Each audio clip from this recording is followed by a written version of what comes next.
Morning, a College of the Desert student is speaking out after falling victim to a scam. She says she lost nearly $3,000 after applying to a job that was sent out through the school's online portal.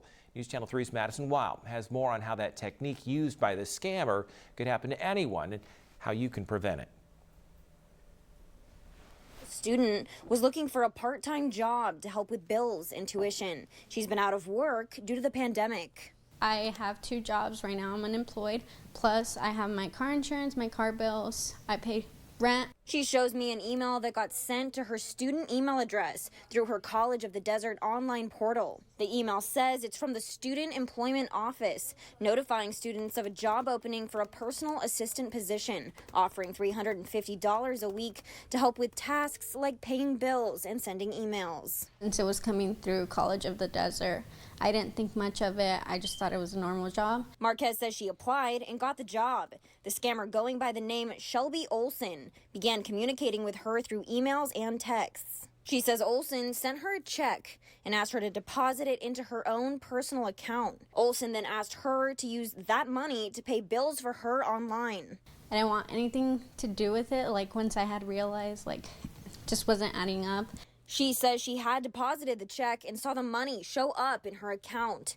But she knew something wasn't right. She told Olson she just wanted to send the money back and to be left alone. However, after sending the money back via Venmo, a few days later, the bank notified her that the original check had bounced back. They deducted the amount she had sent back to Olson from her own account.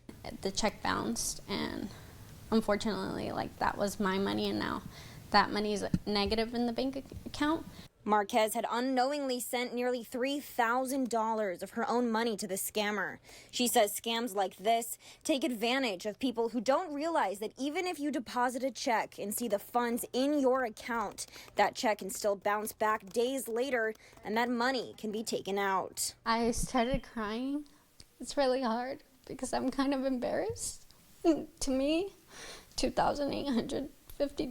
I work so hard. I have 2 jobs. We tried to call the cell number of the scammer. The Text Now subscriber you were trying to reach is not available. With no luck. Marquez says she filed a police report and notified the bank, but neither could help. She now has to repay the bank to cover her negative bank balance.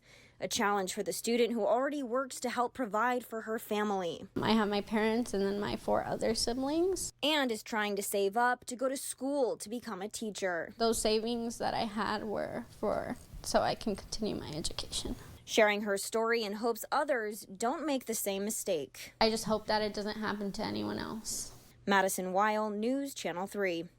Oh, that is so sad. She's a hardworking young woman. A GoFundMe account has been created to try to help her manage this challenging time. You can find a link to that. It's on our website at kesq.com right now, as well as a full statement from College of the Desert regarding that troubling incident.